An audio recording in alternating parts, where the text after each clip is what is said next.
Hello students, welcome back to another video. अगर आप लोग न्यू बैच 2026-27 में बीए में एडमिशन ले चुके हैं और बीए फर्स्ट सेमेस्टर में आप अपने मेजर या माइनर सब्जेक्ट के रूप में हिंदी काव्य को पढ़ रहे हैं, तो इसकी न्यू बैच की क्लासेस हमने चैनल पर हमारे स्टार्ट कर दी है और इसका यूनिट नंबर 1 हम पढ़ रहे हैं। आज का जो वीडियो है यूनिट नंबर 1 का पार्ट 2 है, जिसमें हम यूनिट नंबर 1 का आगे का टॉपिक पढ़ने वाले हैं। पार्ट 1 की वीडियो आपने नहीं देखी तो देख लीजिएगा, क्योंकि वहां पर मैंने बहुत ही इंपॉर्टेंट टॉपिक को डिस्कस किया था। देखिए, आपके हिंदी काव्य में जो यूनिट नंबर 1 है उसमें आपको हिंदी काव्य साहित्य का इतिहास पढ़ना है और पिछली वीडियो में मैं इसके बारे में आपको समझा चुकी हूँ। हिंदी काव्य साहित्य का जो इतिहास है उसको 4 प्रमुख काल में विभाजित किया गया है और मैंने आपको पूरा बताया भी था इसके पहले वाले वीडियो में कि आदिकाल, पूर्व मध्यकाल जिसको भक्ति काल कहते हैं, उसके बाद उत्तर मध्यकाल जिसको रीति काल कहते हैं और आधुनिक काल जो वर्तमान में आज तक चल रहा है। तो ये 4 काल आपको हिंदी काव्य साहित्य के इतिहास में देखने को मिल जाते हैं और इसके पहले वाली वीडियो में हमने आदिकाल के बारे में पूरा समझकर पढ़ लिया है। मतलब आदिकाल से रिलेटेड जितने भी टॉपिक इम्पोर्टेंट हैं आपके एग्जाम के लिए वो मैं आपको पढ़ा चुकी हूँ। आज की वीडियो में हम पढ़ेंगे पूर्व मध्यकाल यानी भक्ति काल के बारे में और उत्तर मध्यकाल यानी रीति काल के बारे में। इसके बाद जो अगला काल है आधुनिक काल, देखिए ये आपके यूनिट नंबर 2 में दिया गया है। तो इसको हम यूनिट नंबर 2 वाली वीडियो जब स्टार्ट करेंगे इस वीडियो के बाद तब इसको पढ़ेंगे। तो चलिए आज भक्ति काल और रीति काल को पढ़ना शुरू करते हैं। इसके पहले की वीडियो देख लीजिएगा ताकि आप आदि काल के बारे में समझ जाएं। तो चलिए मेरे प्यारे स्टूडेंट्स, अब पढ़ते हैं पूर्व मध्य काल के बारे में, जिसको भक्ति काल भी कहा जाता है। भक्ति काल सन 1343 ईस्वी से लेकर के 1643 ईस्वी तक चला था। देखिए, हिंदी साहित्य में भक्ति काल वह स्वर्ण युग है जब कवियों ने ईश्वर के प्रति अनन्य प्रेम, समर्पण और सामाजिक समरसता को अपनी रचनाओं का मुख्य आधार बनाया। तो आइए अब जानते हैं भक्ति काल के बारे में। देखो, भक्ति काल जो है ये 2 शाखाओं में बटा हुआ है, यानी भक्ति काल की 2 शाखाएं हैं। पहली शाखा है निगूढ़ भक्ति काव्यधारा, निर्गुण भक्ति काव्यधारा और दूसरी शाखा है सगुण भक्ति काव्यधारा। यहाँ निर्गुण होगा, ग के ऊपर र भी रहेगा। ओके, आप लोग जब अपना नोट्स बनाएंगे तो वहां सही कर लीजिएगा। अब देखिए, जो निगुण भक्ति काव्यधारा है या जो सगुण भक्ति काव्यधारा है, इनकी 2 उपशाखाएं भी हैं। निर्गुण भक्ति काव्यधारा में जो पहली इसकी उपशाखा है वो है ज्ञानाश्रयी शाखा और दूसरी शाखा है प्रेमाश्रयी शाखा। अब देखो, नाम से ही पता चल रहा है ज्ञानाश्रयी शाखा यानी ज्ञान। तो देखो, ज्ञानाश्रयी शाखा में क्या होता है, इसमें ज्ञान के माध्यम से ईश्वर की प्राप्ति पर जोर दिया जाता है और इसके प्रमुख कवि कबीर दास हैं। और प्रेमाश्रयी शाखा में क्या होता है, इसमें प्रेम को ईश्वर प्राप्ति का साधन माना जाता है और प्रेमाश्रयी शाखा के प्रमुख कवि मलिक मोहम्मद जायसी हैं। भक्ति काल की जो दूसरी शाखा है वो है सगुण भक्ति काव्यधारा और अब सगुण भक्ति काव्यधारा के अंदर भी 2 उपशाखा है, राम भक्ति शाखा और दूसरी है कृष्णा भक्ति शाखा। देखिए, राम भक्ति शाखा क्या है, इसमें मर्यादा पुरुषोत्तम श्री राम के आदर्श स्वरूप की आराधना की जाती है और राम भक्ति शाखा के प्रमुख कवि गोस्वामी तुलसीदास हैं। अब देखिए, अगली जो उपशाखा है वो है कृष्णा भक्ति शाखा। इसमें भगवान श्री कृष्ण की बाल लीलाओं और माधुर्य भाव की उपासना की जाती है और कृष्ण भक्ति शाखा के प्रमुख कवि सूरदास, मीराबाई और रस खान हैं। देखिए, भक्ति काल जो है हिंदी काव्य का स्वर्ण युग माना जाता है। ये बहुत ही इंपॉर्टेंट पॉइंट है, आपके लिए नोट कर लीजिएगा। जिन बच्चों का एमसीक्यू बेस पर पेपर होता है तो क्वेश्चन पूछ देता है हिंदी काव्य का स्वर्ण युग किस युग को माना जाता है, तो भक्ति काल को माना जाता है।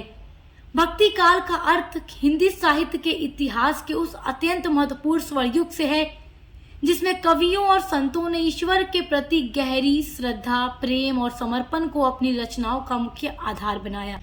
तो देखिए, भक्ति काल के जो कवि थे वो ईश्वर के प्रति प्रेम, श्रद्धा और समर्पण से अपनी रचनाओं को लिखा करते थे। यानी कि देखिए, यहाँ पर साफ साफ लिखा हुआ है कि हिंदी साहित्य के इतिहास में भक्ति काल को स्वर्ण युग क्यों कहा जाता है, क्योंकि इसमें कवियों और संतों ने ईश्वर के प्रति जो अपना प्रेम है, श्रद्धा है, समर्पण है, उसको अपनी रचनाओं का मुख्य आधार बनाया और वो इसी टॉपिक पर लिखा करते थे। इसे मुख्य रूप से 2 भागों में विभाजित किया गया है, यानी भक्ति काल को 2 भागों में बांटा गया है, निर्गुण भक्ति काव्य धारा, सगुण भक्ति काव्य धारा। तो देखिए, निर्गुण भक्ति काव्य धारा में निर्गुण का मतलब होता है गुण, रूप और आकार से रहित, यानी कि जिसमें गुण, रूप, आकार न हो। इस धारा के भक्त ईश्वर को निराकार यानी बिना आकार या अजन्मा, सर्वव्यापी और अगमय मानते हैं। वे मूर्ति पूजा और कर्मकांडों का विरोध करते हैं।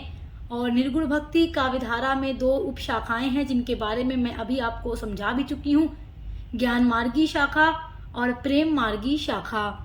तो देखिए, यहाँ पर निर्गुण भक्ति काव्य धारा के लिए मैंने लिखा भी है कि जिस भक्ति में भगवान के निर्गुण निराकार की आराधना पर बल दिया जाता है वह निर्गुण भक्ति कहलाई। ये धारा 2 शाखाओं में बटी है। ज्ञान मार्गी शाखा, इसमें ज्ञान के माध्यम से ईश्वर की प्राप्ति पर जोर दिया जाता है, यानी कि ज्ञान के माध्यम से ईश्वर को प्राप्त किया जाता है, तो वही शाखा ज्ञान मार्गी शाखा कही जाती है। देखिए, ज्ञान सरई शाखा के प्रधान कवि कबीर दास हैं और ये स्वामी रामानंद के शिष्य थे। और ज्ञान सरई शाखा के अन्य कवियों के नाम भी आप याद रखिएगा, नानक देव, दादू दयाल, मलुकदास, रैदास आदि ये ज्ञान सरई शाखा के प्रमुख कवि हैं। देखिए, इन सभी भक्तों ने साधना के सहज मार्ग को अपनाया और साथ ही जाति पाति या तीर्थ व्रत आदि बाह्यडंबरों का विरोध किया। आइए अब प्रेमाश्रयी शाखा के बारे में जानते हैं, जिसके बारे में मैं वीडियो के स्टार्ट में भी आपको बता चुकी हूँ। एक बार रिकॉल कर लेते हैं ताकि आपको ये चीजें अच्छे से याद हो जाए। देखिए, प्रेमाश्रयी शाखा में क्या होता है, इसमें ईश्वर को प्राप्त करने के लिए प्रेम और साधना के माध्यम से ईश्वर को प्राप्त किया जाता है। और देखिए, प्रेमाश्रयी शाखा को पल्लवित करने का जो श्रेय दिया जाता है वो सूफी मुसलमान कवियों को दिया जाता है। प्रेमाश्रयी काव्यों की कथा वस्तु में लोक कथाओं, इतिहास तथा कल्पना का मिश्रण होता है। देखिए, प्रेमाश्रयी शाखा के कवियों की रचना शैली मसनवी थी। इस शाखा के सर्वश्रेष्ठ कवि मलिक मोहम्मद जायसी हैं, जिनका पद्मावत हिंदी साहित्य का एक अनमोल ग्रंथ है। तो पद्मावत किसका ग्रंथ है? मलिक मोहम्मद जायसी का है। और ये प्रेमाश्रयी शाखा के सबसे सर्वश्रेष्ठ कवि माने जाते हैं। देखिए, प्रेमाश्रयी शाखा के सबसे सर्वश्रेष्ठ कवि का नाम तो आप जान गए हैं कि मलिक मोहम्मद जायसी हैं, लेकिन उनके अलावा भी बहुत सारे कवि ऐसे हैं जो प्रेमाश्रयी शाखा के प्रसिद्ध कवि हैं, जैसे कि कुतुबन, मंझन, उस्मान, मुल्ला दाऊद। मुल्ला दाऊद ये नाम एक ही में है, ठीक है, स्पेस नहीं थी इसलिए नीचे लिखा है। चलिए अब जानते हैं सगुण भक्ति काव्य धारा के बारे में। देखिए, सगुण का अर्थ है गुणों, रूपों और आकार सहित। देखिए, निर्गुण में आपने क्या देखा कि जिसमें गुण, रूप और आकार रहित होता है, यानी इन सबके बिना होता है। और सगुण का मतलब है जिसमें गुण, रूप, आकार सब कुछ हो। देखिए, इस धारा के भक्त जो थे ईश्वर को साकार यानी आकार के साथ, यानी कि ईश्वर का आकार है और गुणों से परिपूर्ण मानते हैं। वे ईश्वर के अवतारों, लीलाओं और मूर्ति पूजा में गहरी आस्था भी रखते हैं। ये जो धारा है इसकी भी 2 शाखाएं हैं, यानी इसको भी 2 शाखाओं में विभाजित किया गया है, राम भक्ति शाखा, कृष्णा भक्ति शाखा। पूरा नोट्स मैंने आपके लिए तैयार किया है ताकि आप लोग अपने एग्जाम में जाकर इसी तरीके से अपना आंसर लिख करके आए। राम भक्ति शाखा में क्या होता है, इसमें मर्यादा पुरुषोत्तम श्री राम की महिमा का गुणगान होता है। यानी कि राम भक्ति शाखा में राम जी के जो भक्त हैं वो लिखते हैं। राम भक्ति शाखा के प्रतिनिधि कवि तुलसीदास जी थे। और अन्य कवि और रचनाएं भी जान लीजिए। जैसे देखिए, तुलसीदास की रचना है रामचरितमानस, जो कि अवधी भाषा में इन्होंने लिखा था। वाल्मीकि की रचना है रामायण, जो कि संस्कृत भाषा में लिखी गई। और नाभादास की रचना है भक्तमाल। अब देखिए, कृष्णा भक्ति शाखा के बारे में पढ़ते हैं। देखिए, इस शाखा के कवि जो हैं भगवान श्री कृष्ण की आराधना करते थे, यानी कि वो श्री कृष्ण जी के बारे में लिखा करते थे अपनी रचनाओं में, एवं उन्हें अपना आराध्य मानकर रचनाएं करते थे। इस शाखा के मुख्य प्रवर्तक जो हैं वल्लभाचार्य जी थे। कृष्ण भक्ति शाखा के प्रतिनिधि कवि सूरदास जी थे। तो देखिए, कृष्णाश्रयी या कृष्णा भक्ति शाखा के प्रमुख कवि और उनकी रचनाएं। इधर कवियों के नाम हैं और इधर उनकी रचनाएं हैं। सूरदास जी की रचना है सूर सागर, जो कि ब्रज भाषा में लिखी गई है। उसके अलावा साहित्य लहरी भी सूरदास जी की रचना है और सूर सरावली भी इनकी प्रमुख रचना है। मीराबाई की रचना है मीरा पदावली और रस खान की रचना है प्रेम वाटिका। आपकी अगली हेडिंग है भक्ति काव्य की प्रमुख विशेषताएं। एग्जाम में जब आपसे क्वेश्चन पूछेगा तो उसकी विशेषताएं भी पूछ सकता है। तो इसकी कई सारी इंपॉर्टेंट विशेषताएं भी हैं, जिसमें पहली विशेषता है गुरु की महिमा। देखिए, ज्ञान प्राप्ति के लिए गुरु को ईश्वर से भी ऊंचा स्थान दिया गया है। भक्ति काव्य की दूसरी प्रमुख विशेषता है जाति पाति का विरोध। देखिए, इन कवियों ने समाज में व्याप्त छुआछूत और ऊंच नीच का कड़ा विरोध किया, जाति पाति का खुलकर विरोध किया। भक्ति काव्य की तीसरी विशेषता है लोक कल्याण। देखिए, साहित्य का मुख्य उद्देश्य धर्म का प्रचार करना और जनता का कल्याण था। भक्ति काव्य की चौथी प्रमुख विशेषता है समन्वय की भावना। इसमें समाज में व्याप्त विभिन्न धर्मों और विचारों के बीच मेल मिलाप पर जोर दिया गया। तो ये भक्ति काव्य की प्रमुख विशेषताएं हैं, आप इनको अच्छे से तैयार रखिएगा, एग्जाम में ये क्वेश्चन पूछा जाता है। आपका जो तीसरा काल आता है वो है उत्तर मध्यकाल, जिसको रीति काल भी कहा जाता है, जो सन 1643 ईस्वी से लेकर के 1843 ईस्वी तक चला था। देखिए, हिंदी साहित्य में भक्ति काल के बाद रीति काल का आगमन होता है, यानी शुरुआत होती है।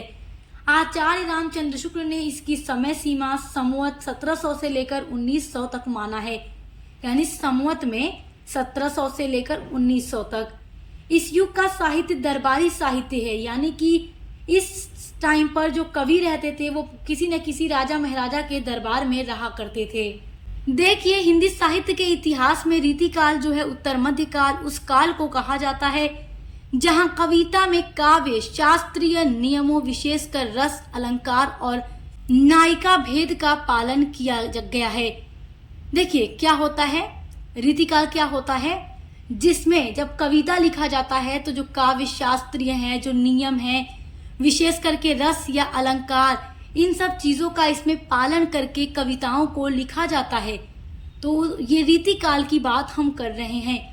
रीति काल में अधिकांश कवि दरबारी हुआ करते थे और वो किसी न किसी राजा महाराजा के दरबार में रहकर अपनी कविताएं लिखा करते थे, कहा करते थे, अर्थात राजाओं के आश्रय में दरबार में अपनी कविता वो किया करते थे।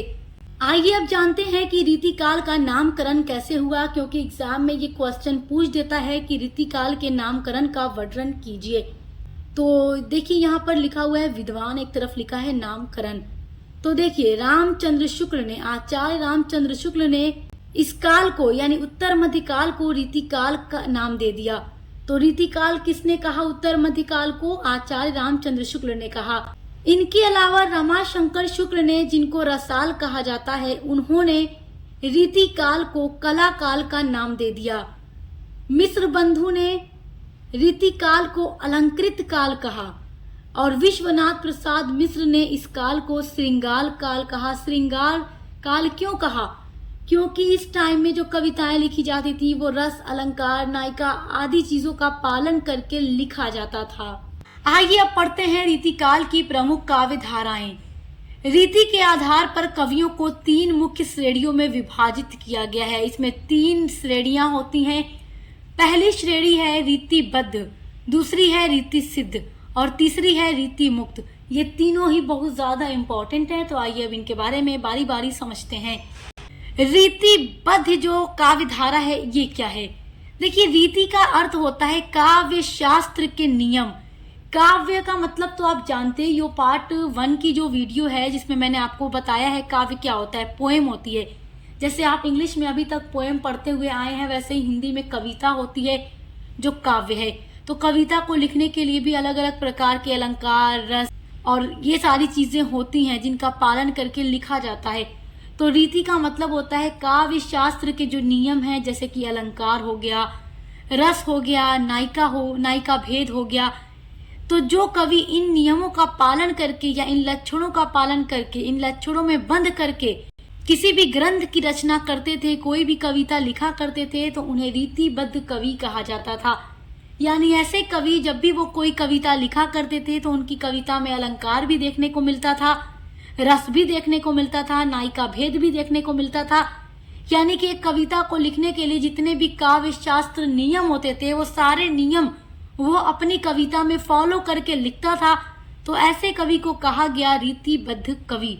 आई होप कि आप समझ गए होंगे, यानी कि वो अपने रीति में एकदम बद्ध होकर, रीति से बधा होकर अपनी रचनाएं करते थे। रीतिबद्ध कवियों के नाम में आप नोट कर लीजिए चिंतामणि, केशव, भूषण, मतीराम, पद्माकर, ये सारे प्रमुख कवि हैं जो रीतिबद्ध कवि कहलाए।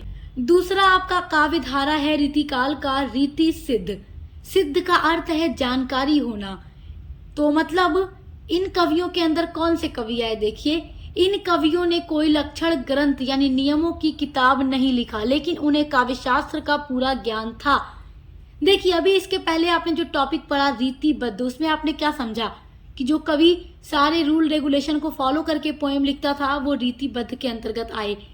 लेकिन वो कवि जिनको उन सभी काव्य शास्त्रों का ज्ञान था, वो अलंकार के बारे में भी जानते थे, रस के बारे में भी जानते थे, नायिका भेद के बारे में भी जानते थे, लेकिन उन्होंने कोई भी ग्रंथ, कोई भी कविता इन नियमों का पालन करके नहीं लिखा, लेकिन उन्हें जानकारी इन चीजों की पूरी थी। तो ऐसे कवि रीति सिद्ध कवि कहलाए, यानी कि जानकारी इनके पास है मगर उसका प्रयोग नहीं किया अपनी कविताओं में, अपने ग्रंथों में। विशेषता देखिए, इन्होंने नियम के बंधन के बाहर आकर अपने अनुभवों के आधार पर अत्यंत सरस और सुंदर रचनाएं की। यानी कि जो रीति सिद्ध कवि थे वो नियमों के बंधन से बाहर आ गए और उन्होंने कहा कि वो अपने अनुभव और अपने आधार पर बहुत ही सुंदर रचनाएं करेंगे, और उन्होंने ऐसा ही किया। रीति सिद्ध कवियों में प्रमुख कवि हैं बिहारी, जिनकी रचना है बिहारी सतसई। और रीति सिद्ध कवि में बिहारी के अलावा भी सेनापति बहुत ही प्रसिद्ध रीति सिद्ध कवि हैं। आइए अब रीतिकाल की जो धाराएं हैं, काव्य धाराएं, उसमें तीसरी धारा पढ़ते हैं रीति मुक्त।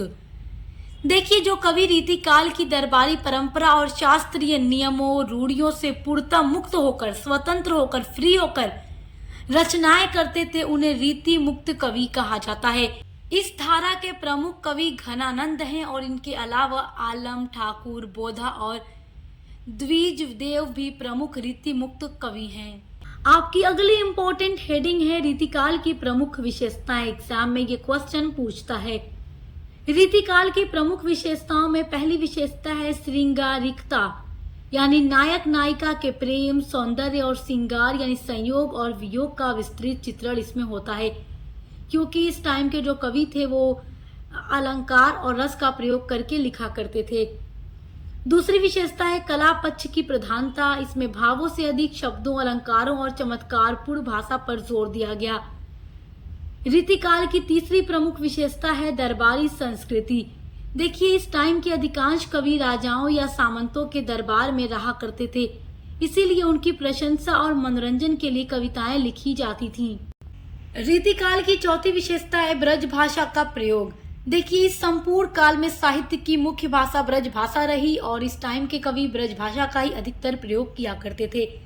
तो जो आपकी यूनिट नंबर 1 है वो 2 पार्ट में कंप्लीट हो गई। अगली वीडियो में हम यूनिट नंबर 2 को स्टार्ट करेंगे। और आप हिंदी काव्य के अलावा बीए में कोई भी सब्जेक्ट पढ़ते हैं, चाहे इंग्लिश लिटरेचर हो, पॉलिटिकल साइंस हो, एजुकेशन हो, हिस्ट्री हो, एंशिएंट हिस्ट्री हो, मिडाइवल हिस्ट्री हो, या अदर कोई भी सब्जेक्ट आप अपने बीए फर्स्ट सेमेस्टर में पढ़ रहे हैं, तो आप उसके लिए हमारे चैनल पर विजिट जरूर कीजिएगा, क्योंकि बीए के हर एक सब्जेक्ट की क्लासेस हमारे चैनल पर कराई जाती हैं और आपका जो को करिकुलर पेपर होगा उसकी भी पूरी क्लासेस आपको मिलेंगी। तो अच्छे से पढ़ाई करते रहिए। Best of luck. हम मिलते हैं अगली वीडियो के साथ।